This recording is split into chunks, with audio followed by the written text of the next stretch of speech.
Be joining on the go. Welcome to the webinar Participation Matters, Who to Involve and How to Prepare a Participatory Approach for Mobility Planning. My name is Nicolas Cruz and I'm Sustainable Mobility Expert at the MobiliseYourCity Secretariat based in Brussels. And I take care of capacity development and methodologies. And I'm also the regional focal point of MobiliseYourCity for the Latin American region. So this webinar is a part of a set of trainings called a Mastering Mobility series, which intends to build capacities in relevant topics in the framework of sustainable urban mobility planning. And specifically for this occasion, we will be launching our new and most recent topic guide, Participatory Processes in Urban Mobility Planning. Um, This document presents the Mobilize Your City methodological approach to carry out comprehensive and complete participation activities along the sustainable urban mobility planning process. And the document was prepared by our colleagues from Espelia who are with us today, based on the experiences of several cities that prepared their own sustainable urban mobility plans. And they're going to talk about this more in detail afterwards. So I welcome you all, and I hope you enjoyed the session and explore the document that we have prepared for you. Before going to the content, I would like to start with some housekeeping recommendations. So the session will be recorded, so if you don't want to appear on the recording, please turn off your camera and mute your microphone. And be aware that anytime you turn them on, you will be in the recording that will be then uploaded on our YouTube channel. Also, this is important to help us have a more organized session and to avoid disturbances. So unless you want to add or comment on something or ask a question, please raise your hand and keep your microphones muted.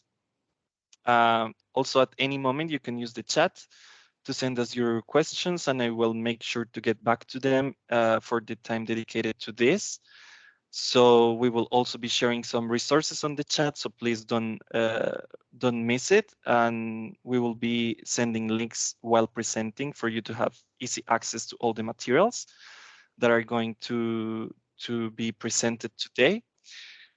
And already to kick off the chat conversation, I will invite you to send us where you're joining us from, your name, or your organization. So the content for this session is very simple. We will be, of course, launching our topic guide in participatory processing SUMPs. Then we will have a brief presentation of the experience of participation in SUMPs in Latin America during the COVID-19 pandemic. And then we will have time for some questions and answers. And then we will pass to our guest cities and study cases. We will have the case from Antofagasta, Chile, and from Kisumu, Kenya. And then we will have again some questions for some space for questions and answers and the conclusions. So the objectives for this session are basically launch the topic guide that I was talking about. And as I said before, we want to provide some brief guidelines of what is proposed in the document for you to then check out in depth. We will explore why the topic is important along the SUMP cycle and identify key stakeholders to be involved in sustainable urban mobility planning. And we will also shed some light on how to structure and implement such a strategy and showcase the experience, of course, in this regard from some of the cities we have been working with. To help us reach these objectives, we will have the participation of 5 speakers. Unfortunately, the representative from Kisumu is not there, but we will have Espelia taking over. We will start the presentation with the authors of the topic guide. So we will have Blanche Varlet from Espelia, who has a vast experience in urban development, mobility and infrastructure, and public service management in emerging economies. She has been assisting local authorities and international development agencies to define territorial strategies, and she is specialized in conducting co-construction processes and participation workshops. We have as well Caroline Kakir, also a consultant from Espelia.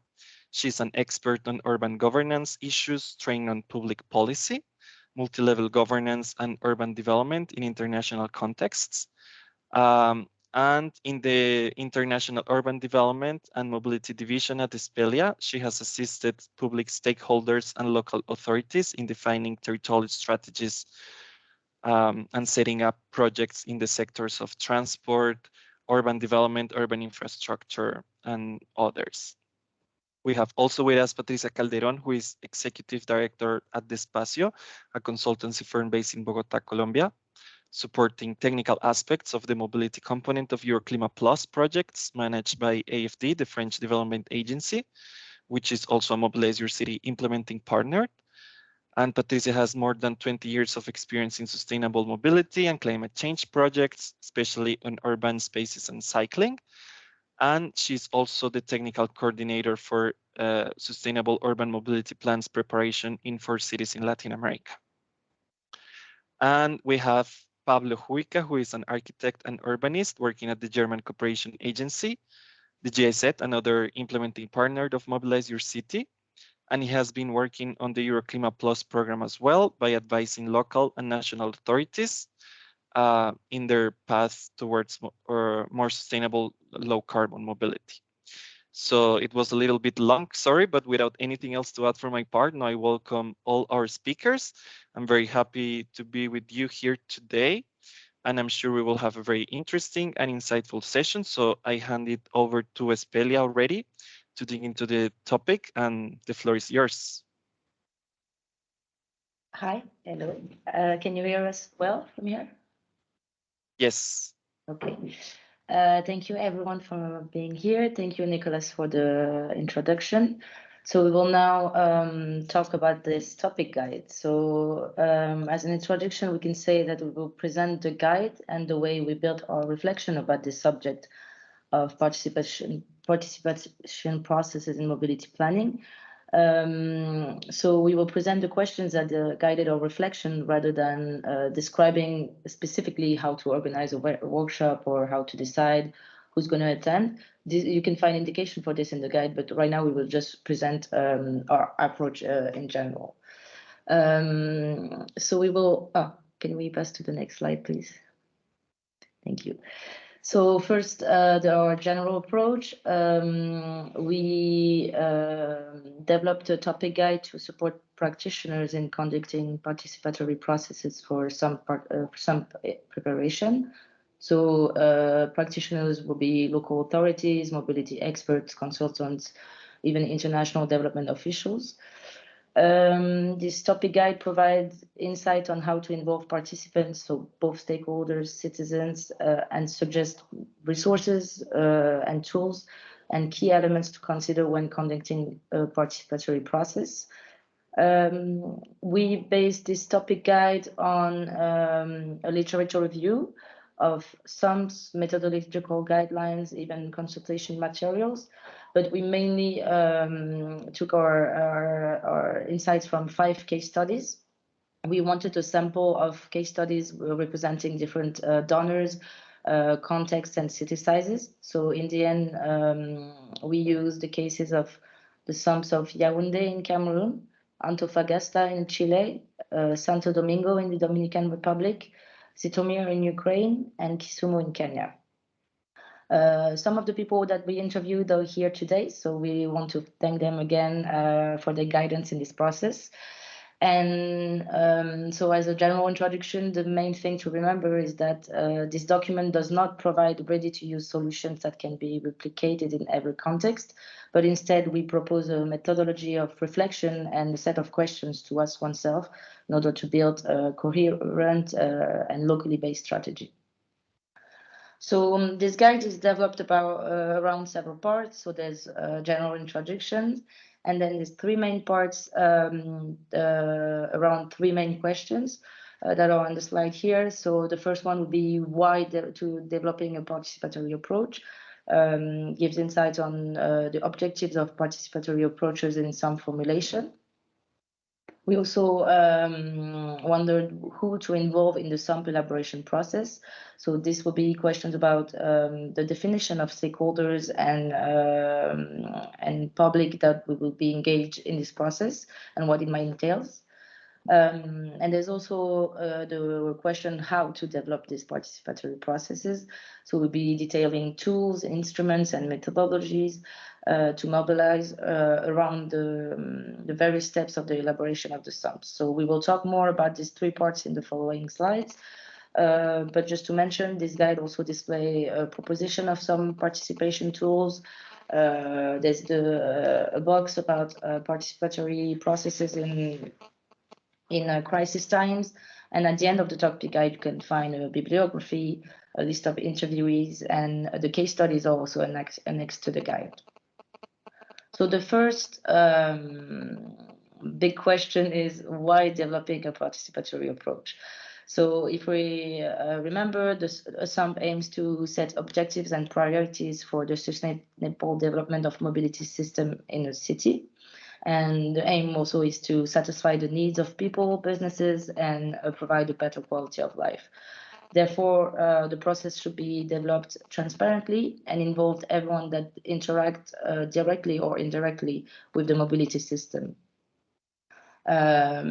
So participation in urban planning, in urban mobility planning responds to 4 objectives that are here on the slide. Information and communication. So for instance, communicating the details of the intervention, sharing the results of a diagnosis, popularizing some technical or complex terms.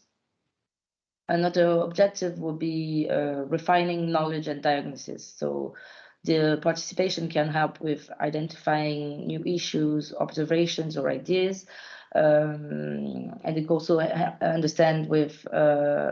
with the understanding of expectations and concerns from stakeholders and citizens.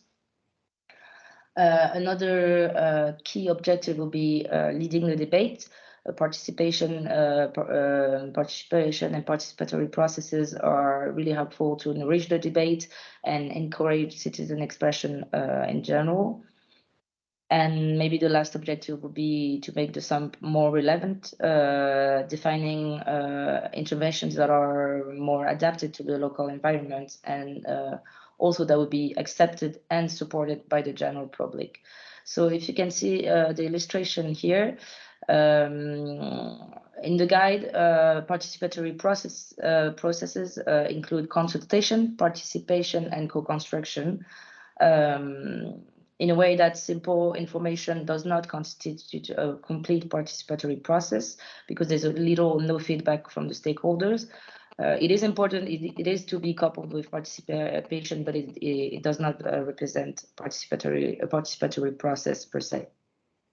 As for co-decision, it covers specific and relatively rare governance arrangements. The limits between partners and decision makers is raised, so it's a whole whole field of action. It's different.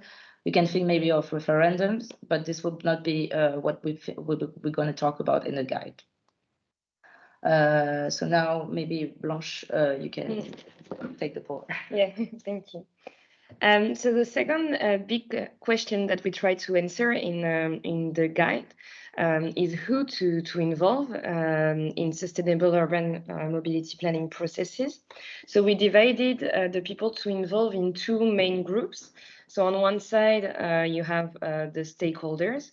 So we understand the stakeholders as organized structures who have a shared objective or shared cause.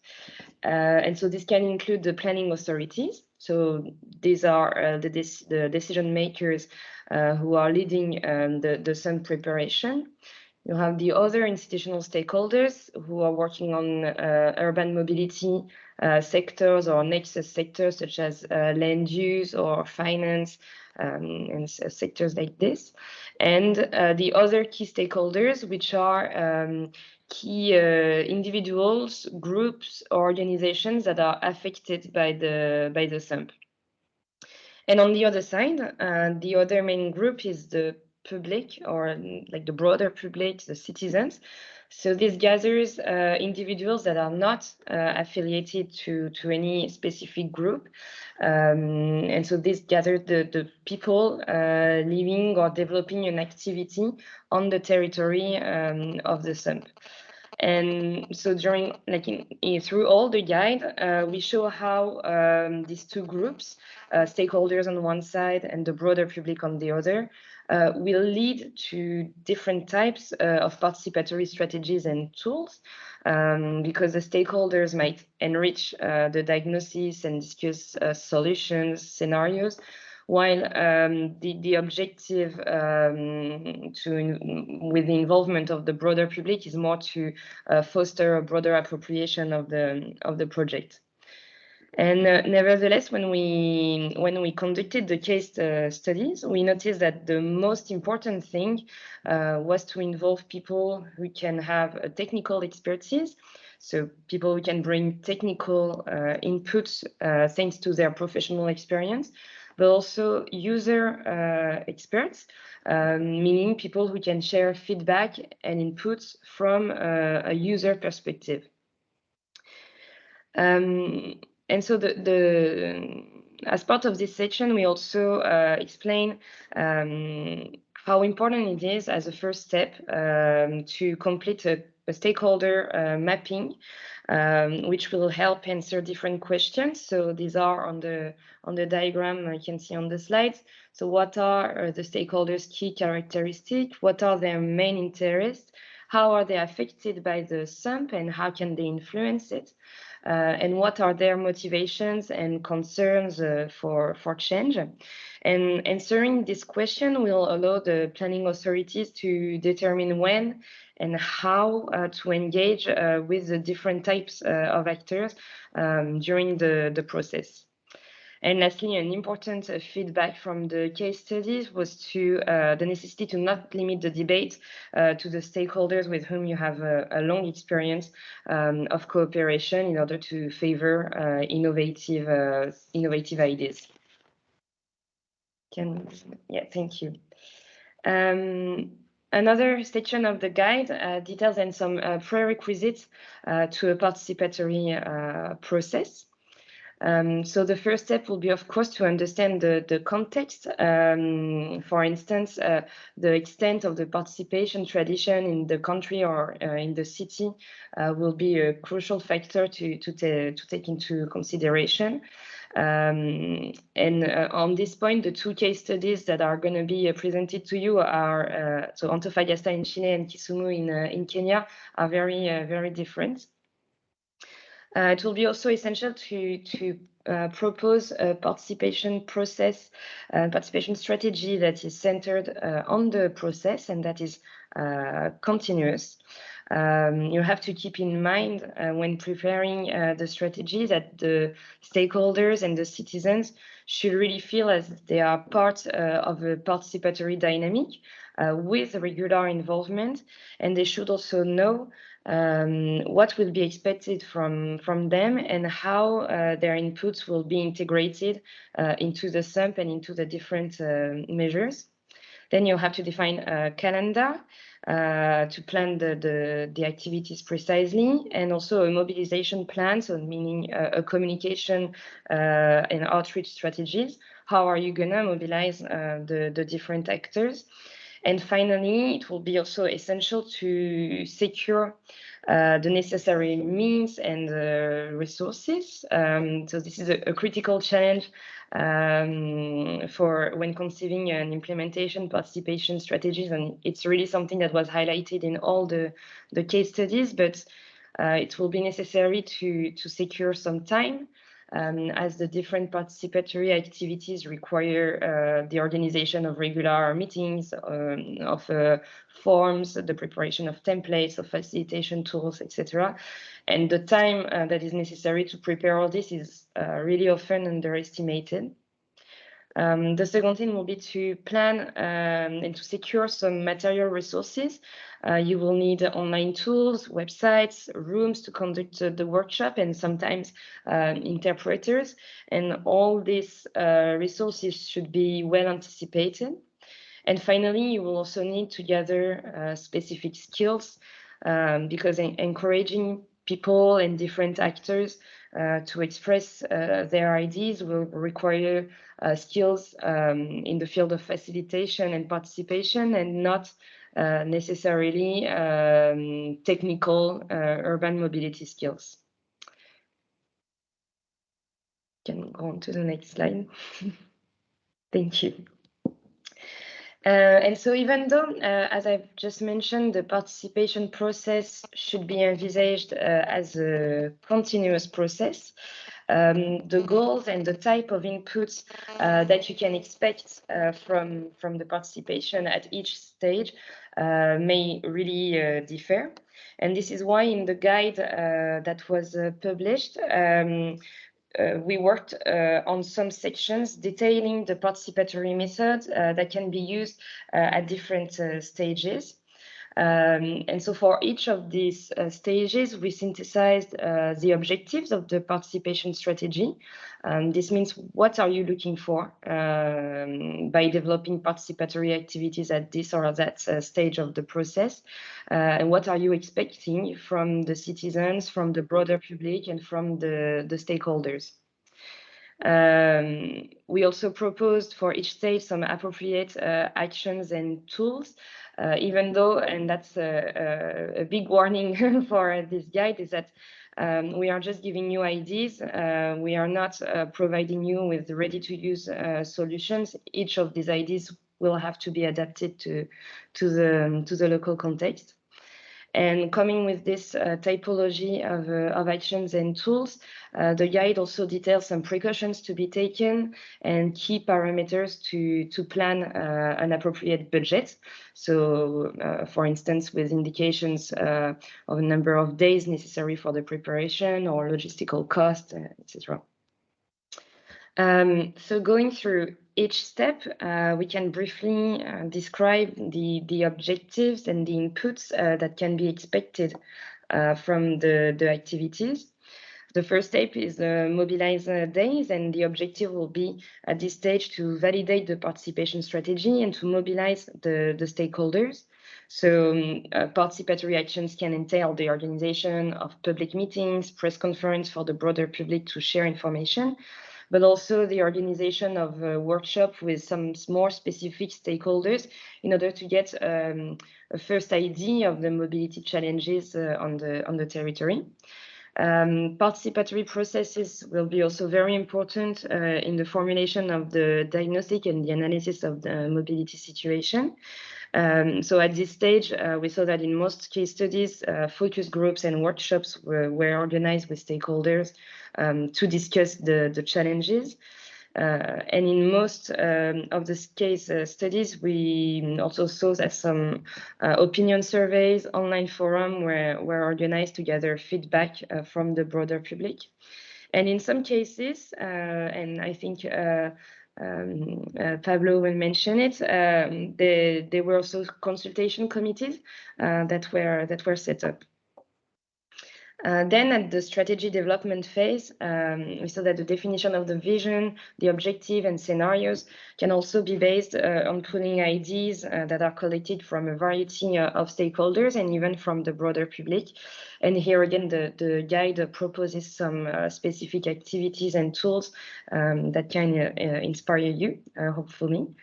The measure planning phase will also aim at discussing the different measures that are envisaged in order to enrich them and to adapt them thanks to the help of the stakeholders. And so it will also be a key moment for the planning authorities or the consultant to assess the feasibility of the actions by discussing, for instance, challenges and risks that might not have been anticipated before. And the last part of the guide focuses on the implementation and the monitoring phase. So it gives some tips about how to ensure that the SUMP approval is not the end of the participatory process. And it also recommends some ways to value the input of the participation in the final document. So in a nutshell, these are very, very short timing, the different elements that you'll find in more details in the guide. As mentioned by Caroline, the guide also proposes some toolboxes that can enrich your participation activities. So thank you for giving us the opportunity to present it, and we're happy to have a question, if any. Thank you very much, Caroline and Blanche, for this presentation. I think that was indeed very insightful explanation of the topic guide. The presentation gives only like hints of what is included in the topic guide. So I would invite all the participants to download the document to find out what's there. And the document is already available in the link that we sent on the chat later on. So you can get familiar with the document. We still don't have questions, so please, if you have any, include them on the chat, or at the end of the next presentation, you can raise your hand. And now we're gonna move to another interesting topic relating to participation. So as you know, the COVID-19 outbreak took for surprise many, and it was the case also for some SUMPs that were under preparation. And today with us, we have Patricia Calderon from the Espacio, who is going to give us a brief presentation of the experience of 4 cities in Latin America that had to adapt their participatory processes during the mobility restrictions in 2020 and 21. So let's see how the cities dealt with this problem and what we can learn from them, of course. So the case is documented also in the topic guide, and Patricia, the floor is yours. Thank you, Nicholas, for the introduction. Hello, everyone. I just want to share with you very quickly our experience with the 4 cities in Latin America, developing the first phases of the SUMPs, where exactly the moment where the pandemic started. So it was a very interesting moment for the teams to how to solve and face this crisis. And if you want to jump for the next slide, Nick, please. So our main lesson learned from this crisis, it was that the participation strategy for SUMP development needs to be adaptive and flexible to the exceptional and unforeseen circumstances. We during the implementation of the SUMPs in the Euroclima Plus projects, 4 cities were implemented by the French agency, the French Development Agency. So we were working the cities of Arequipa in Peru, Baixada Santista in Brazil, Cordoba in Argentina, and La Habana in Cuba. And if you jump to the page 31 of the document, you can see a box with these lessons learned that I will share very quickly with you. And I want to start with the context and how we had to adapt specifically for the diagnosis phase that Blanche and Caroline mentioned. It was one of the key phases of developing a SUMP, and we have to face this pandemic in a process of participation strategy.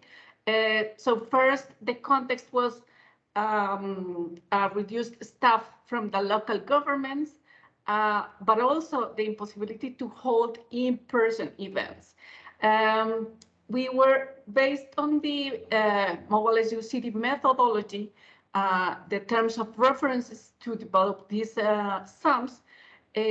We have 2 forums and at least 3 workshops with stakeholders and the citizens. So how to manage this situation on this crisis? So the strategy was to adapt participatory sessions into online formats and stream sessions on Facebook and other open channels. We have to be very creative and have to be we have to enlarge the phase 1 to start thinking how to manage this process. And then the outcome was good results also for more participants able to follow the sessions, but less diversity of ideas and fewer people speaking up. That's one of the restrictions that we have in this kind of participatory process. But also in some areas, like in Cuba, for example, internet penetration and digital literacy are uneven. So that was another also issue what we had to solve. If you want to jump to the next one and the last slide of my presentation, Nico. So one of the, we summarized some of the recommendation of this participatory process and the strategy. And so I want to highlight some of them here that you can find on the document. So favor on hybrid events, limit meetings time to maximum 2 hours, because we were very exhausted of a lot of virtual events. So we have to start thinking how to do it in a very engaging way and taking the attention of the participants. So the time is very important on this issue. Use icebreakers to kick off the meetings. That's very important, because normally in presential events, the networking, for example, which is one of the I don't know, the more interesting parts of the participatory process were broken, were probably not existing. So these icebreaker sessions, it's also a good strategy to start or to develop during the meetings. Use digital tools for the participants to interact during the session. So we start using Miro, Mentimeter, and a lot of different tools to be or to have more participatory options to the participants to show their ideas, or to share their ideas with the beneficiaries. Then prepare didactic presentations that were also a good lessons learned. Plan the participation of more than one single speakers. Having just one person speaking during more than 1 hour, it might be very distracted for some of the people. So and then finally send a satisfaction survey after workshops, focal groups, and form that also give us a feedback on how to improve the next sessions or the next workshops or forums, on how to be more creative for the next sessions. So this survey, it was very useful to us to improve our methodologies for the next coming events. So that was more or less the box that you can find on the page 31 of the publication. And thank you again for Mobilize Your City for this publication and this moment to share. Thank you very much, for Patricia, for this recommendation. I think this is also helpful for our participants in the future. We have a couple of questions that we might ask now, just in 4 minutes. So I'm gonna ask the first one to Blanche. There is, as part of an independent organization, how we can encourage stakeholders, especially governments, to take part in our SUMP plan. In Indonesia, there's many critics and initiative for urban planning in several cities, but only a few get good results.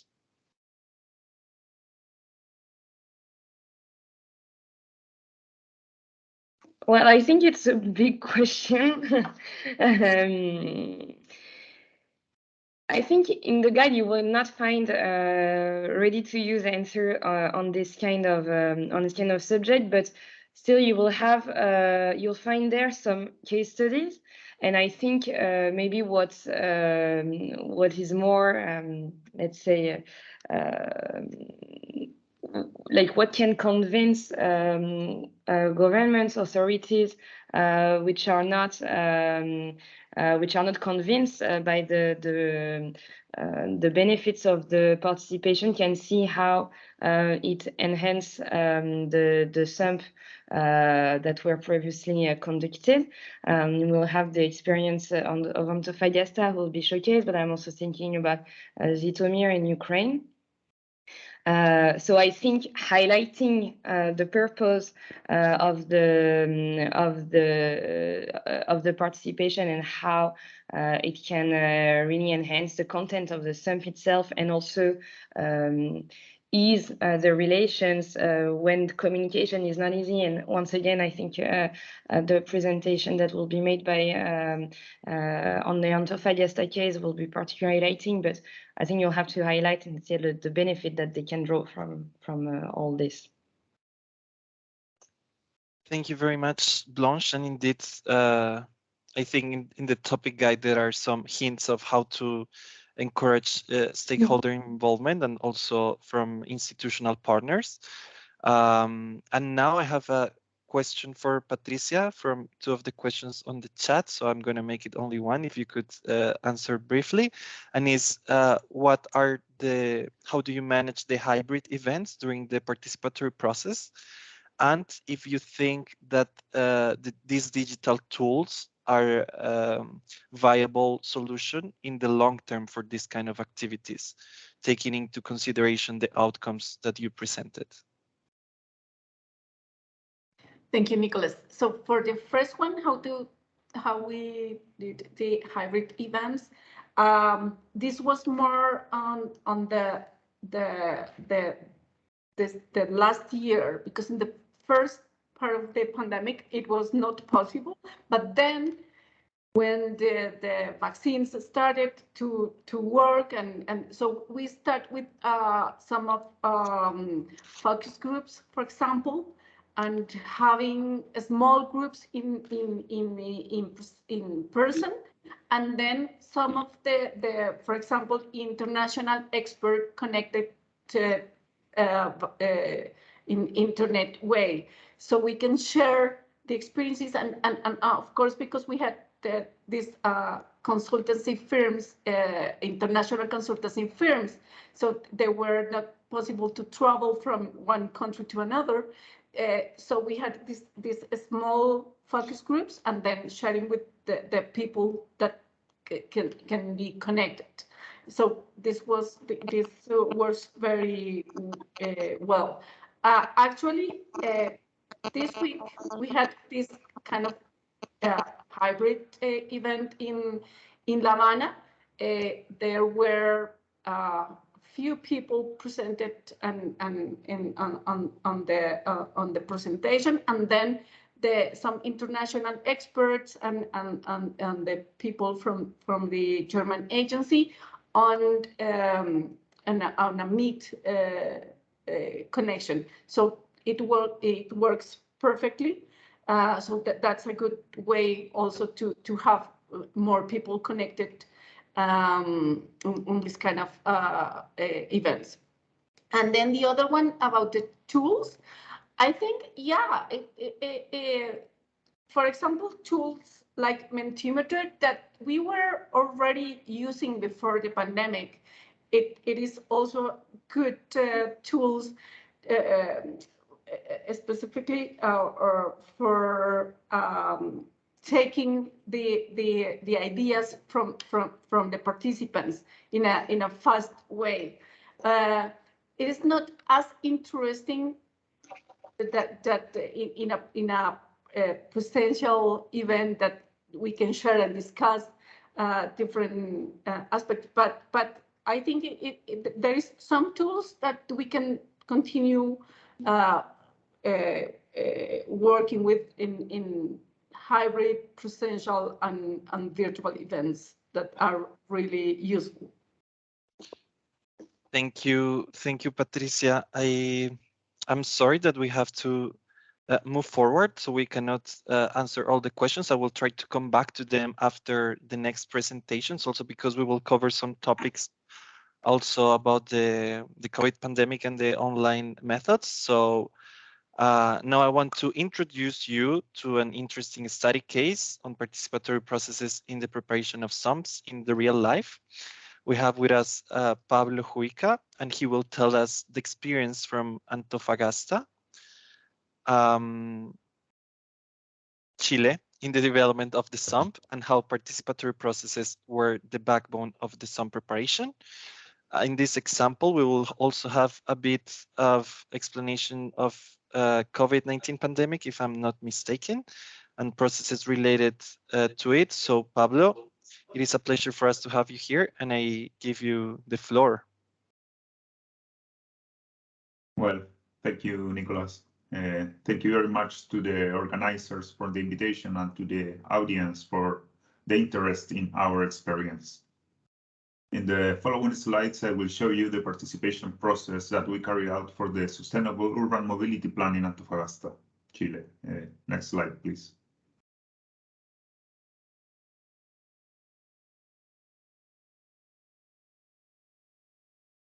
Sorry, next slide.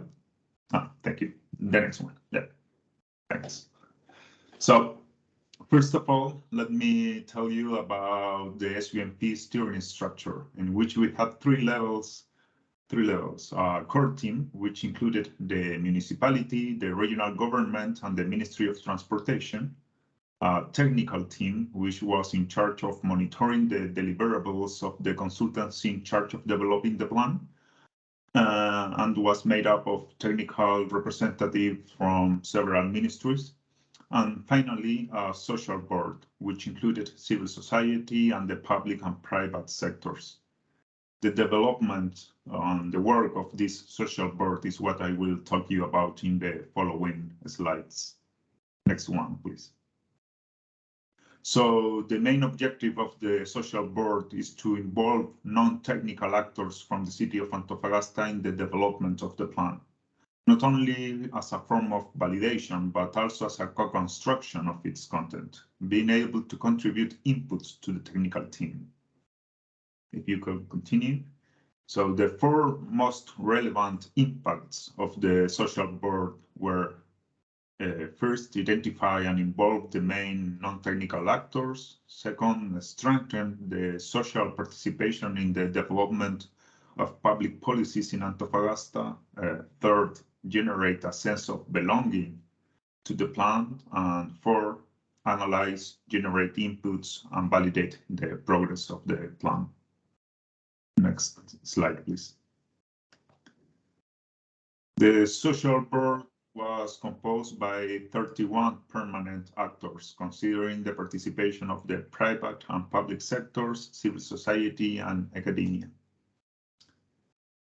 Next one. Next one. Its work spanned approximately 2 years, along with the technical development of the plan. A total of 6 thematic workshops were held, plus an activation event at the beginning of the work to publicize the creation of the board and invite people to jump in. Next slide. The first workshop made a diagnosis of the state of the mobility in the city through a collective mapping, collecting information from the local knowledge of the diverse inhabitants of the city. the people. It's worth to mention that it was not only one workshop. I mean, it was the first thematic workshop, but we replayed it in several times in the different locations in the city. So next slide.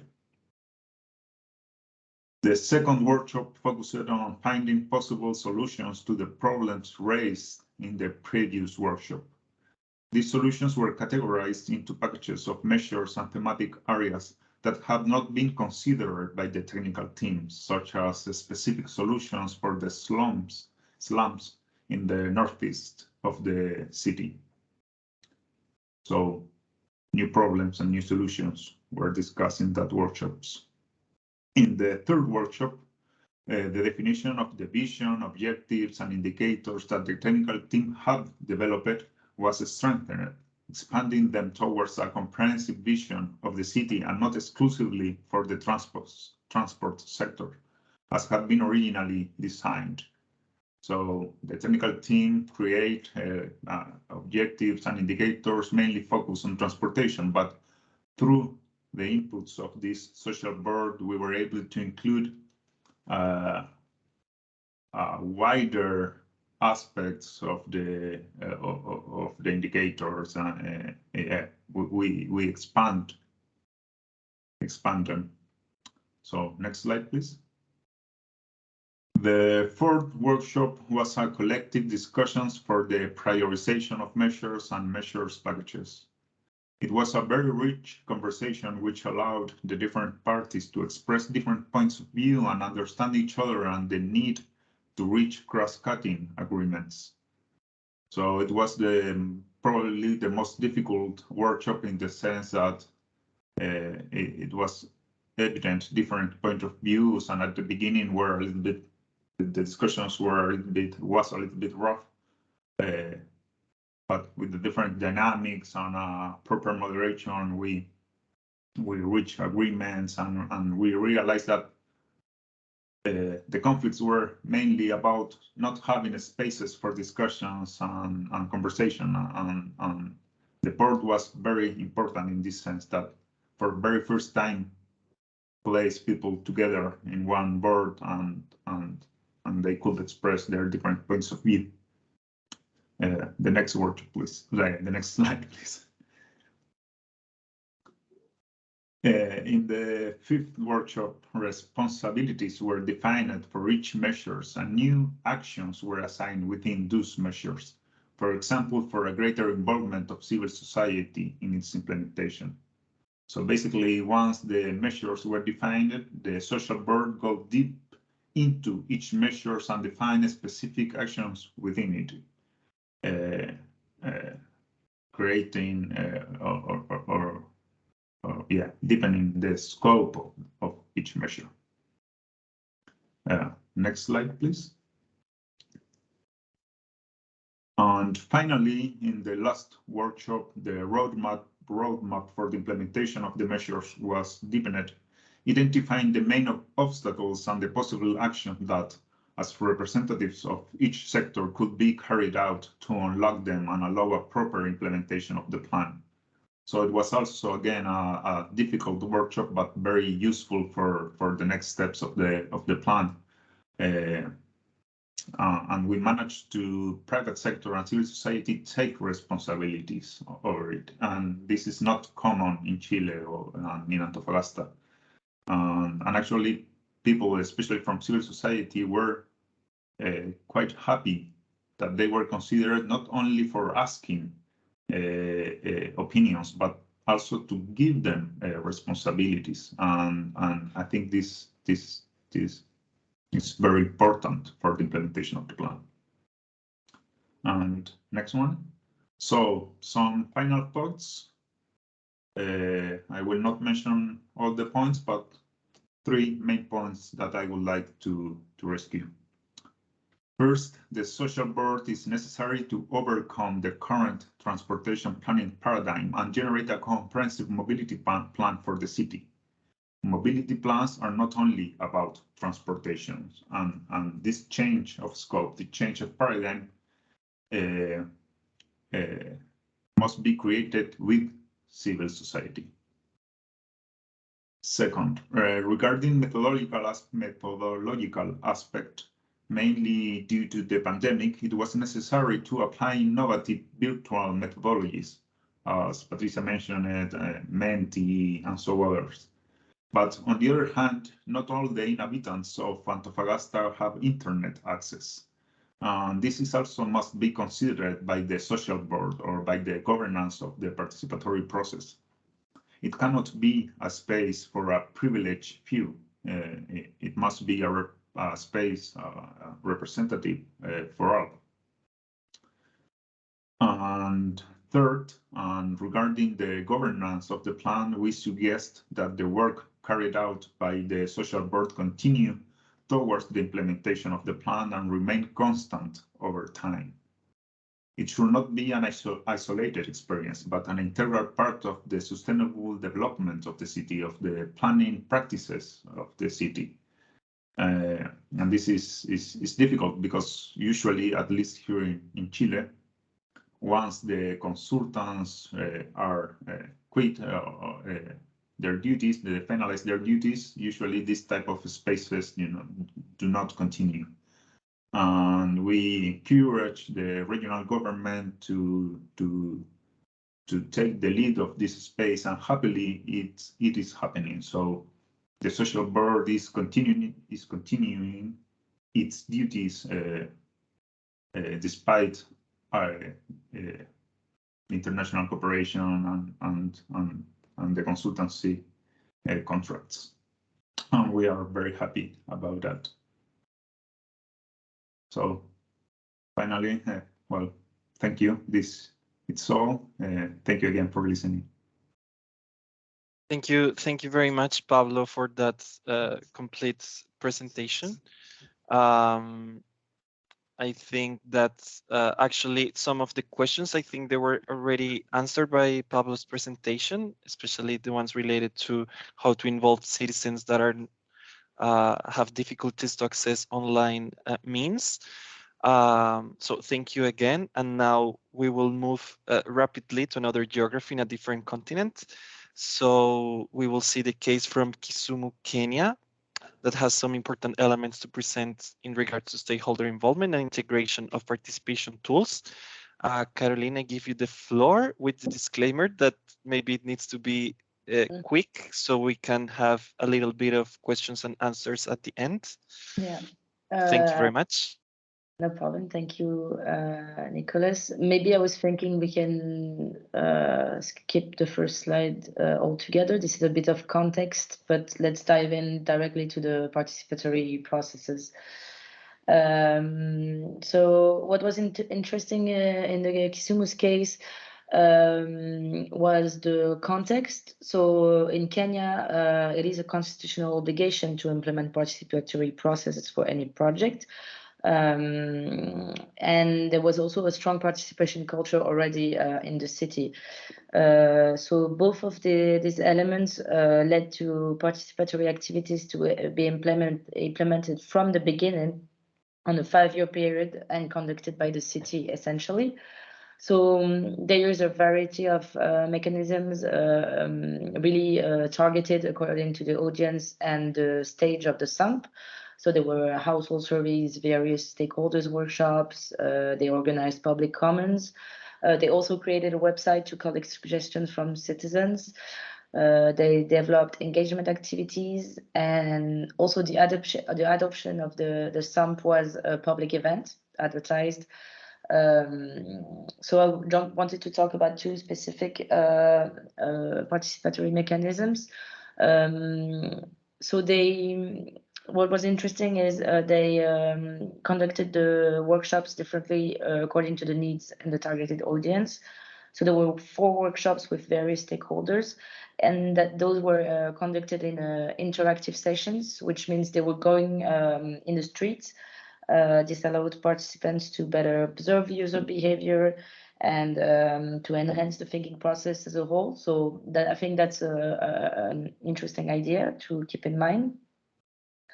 Moreover, they coupled the communication activities. So there was like marketing companies advertising about sustainable transport.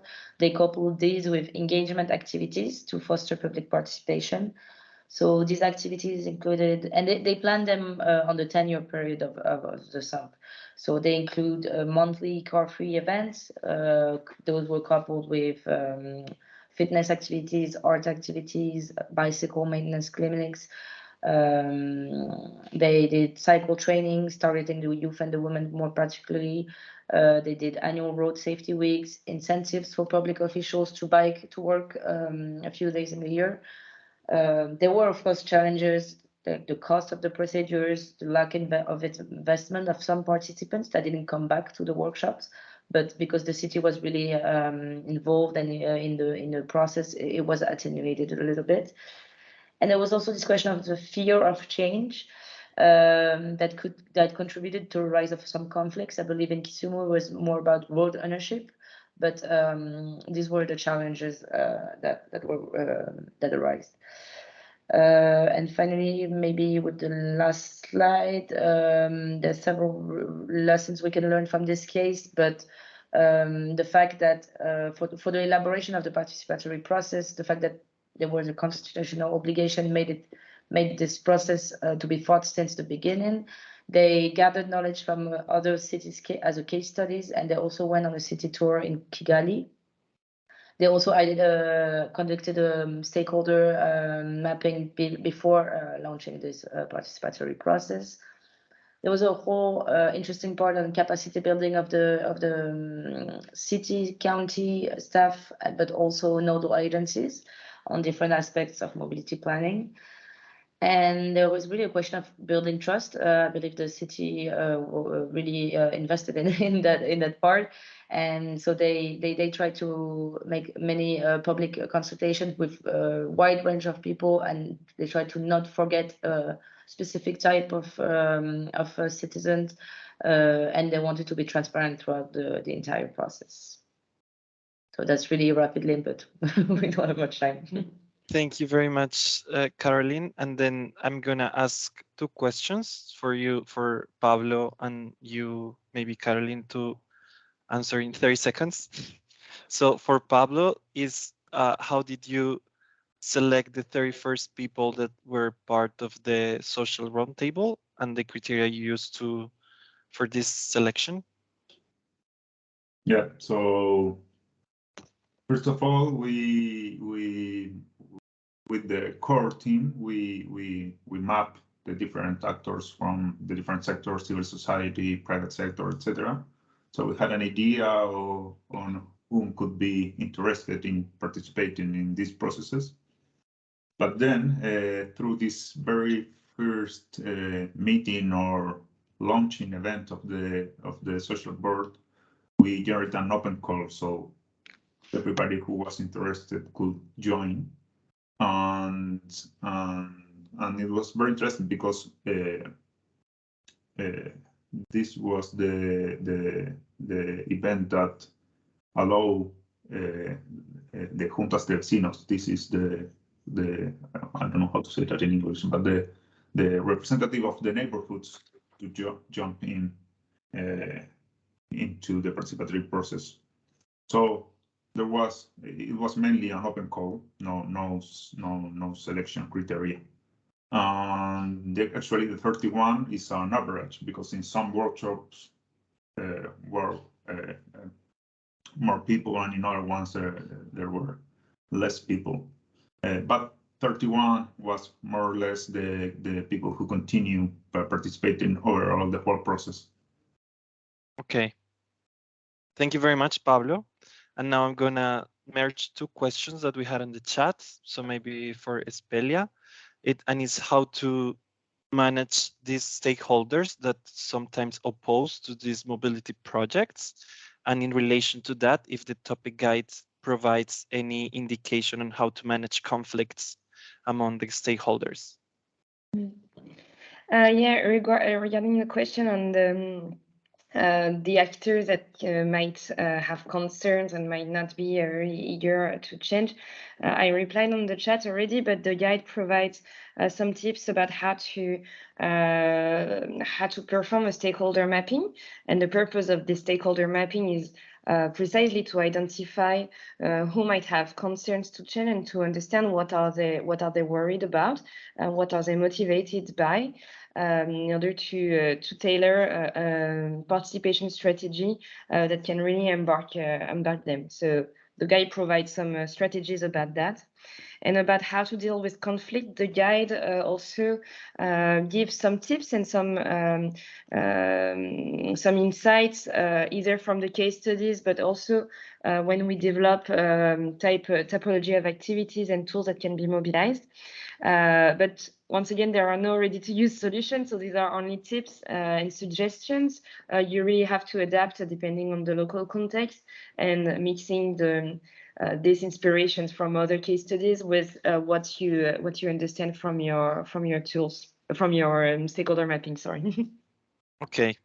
Thank you very much. We ran out of time, unfortunately, but I think with these questions, we can close the session. I think we covered most of them, if not all. So thank you very much to all our speakers, of course, to our participants that attended. At the Mobilize Your City Secretariat, we're very happy with this recent publication of the participation in SUMPs and NUMPs. And we really hope it can support you to better do your job in sustainable urban mobility. And always bear in mind that participatory processes, of course, are key for the success of any planning activity in any field. So please visit our knowledge platform and find our other resources and from our partners. And lastly, I would kindly invite you to keep joining our sessions. So join our newsletter to get more news about it. We will have some sessions in French, English, and Spanish in the topics of paratransit. We will also launch our SUMP guideline, and we will be happy to have you there. So see you next time, and thank you all for joining the session. Thank you. Thank you very much. Bye-bye. Thank you. Bye. Thank you very much. Bye. Thank you.